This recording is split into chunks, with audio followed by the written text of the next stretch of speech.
Folks, Tate Wu seems like a game designing machine. I feel like every other week I'm seeing one of his new prototypes pop up on Twitter, and every other month something popping up on Kickstarter. So we're going to go ahead and take a look at one. The trick-taking game, Fork. Now, full disclosure, I was paid to create 2 how to play videos for this. As a matter of fact, you may be on the Kickstarter page right now, and maybe you saw me explain how to play this game.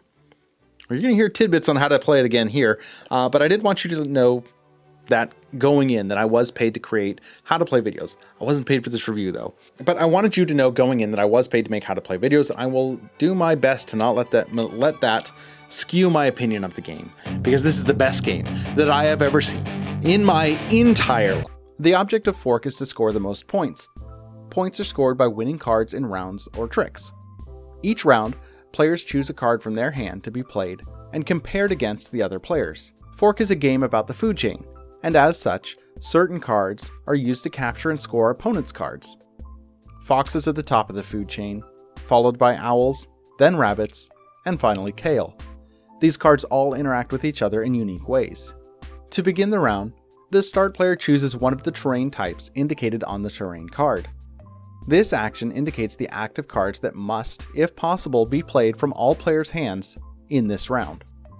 For instance, if the starting player chooses the desert, all players must play cards that match the desert suit, with the exception of the fox, which can be played at any time and is always considered to be part of the current active terrain. Once terrain is chosen, all players choose a card from their hand and play it in front of them, beginning with the start player and continuing clockwise until all players have played a card in front of them. If a player doesn't have a card matching the active terrain in their hand, they may play any other card in their hand. All cards must be placed face down, with the exception of any kale cards, which are placed face up for all to see. When all players have made their choice, all cards are flipped face up, and scoring for the round begins. Tricks are resolved from the highest number card to the lowest in the following order. Foxes are resolved first. However, if 2 or more players have played a fox in the same round, all foxes are discarded immediately. If only 1 fox is revealed, the player that played the fox may then choose any face-up, owl, or rabbit in play, as long as it matches the round's terrain. To do this, they simply take the card they wish to score, discard their fox, and place the captured card face up in front of them in a scoring pile. After foxes, owls that are still in play and that match the lead suit are then scored. Owls may capture a face-up rabbit matching the lead suit that's still in play. The owl is then discarded, and the captured rabbit is then added to the player's score pile. After owls come any rabbits in the lead suit that are left. They may take a kale card from the lead suit. The player discards the rabbit and adds the kale card to their score pile. All cards indicate their point value at the bottom of the card. Owls are worth 2 points. Rabbits are worth between 1 and 3 points. Kale cards score points based on the amount that a player collects. Fork is a trick-taking game where you are attempting to earn partial tricks instead of the entire hand, which is immediately interesting to me. And that's what I love about this design, is it takes the familiar and adds something just a little bit different that I haven't seen before. I like that it works so well with the theme, the fact that you are playing as a food chain. Your foxes can eat your owls and your rabbits. Your owls can eat your rabbits and your rabbits can eat your kale. And if your kale survives, well, you can keep it and you can earn points that way. And so you're not necessarily gunning for the whole hand when you play a card. Rather, you are hoping to be able to scavenge something without another player swooping in and eating you before you can eat your meal. You want to get your food first before you're eaten. And it's a mechanism that works so well with that food chain theme. And I love that because there's a sense of paranoia every time you're sneaking out to go hunt and try to get your meal. You've got to be cautious because there's something potentially bigger out there that's going to try to eat you.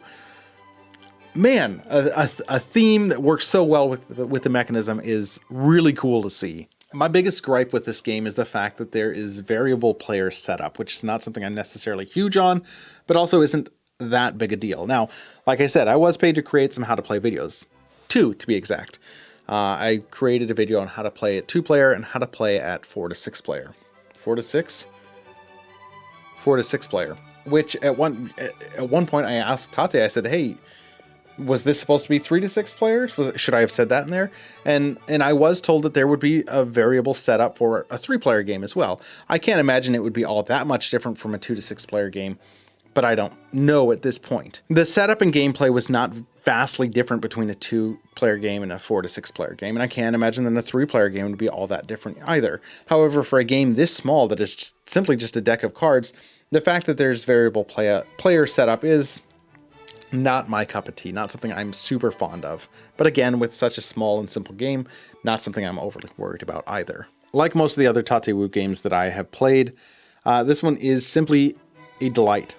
A game that I would gladly play at any point. If someone pulled it out at a convention, or I pulled it out at a convention, I would be eager to play Fork, because it fits into a type of game that I thoroughly enjoy, which is that clever card-playing game. This goes beyond being a simple trick-taking game and having that element of being able to attempt to read the other player and mix in with that paranoia of, are you the one that's being hunted? That's exciting to me, and that's interesting.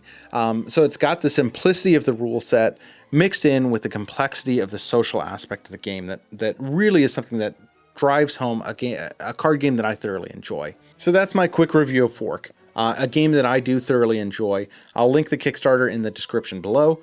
And again, yeah, I mean, it's a game that looks very cool. It's got lots of cute little animals in it, easy to explain how to play, and one that I really liked.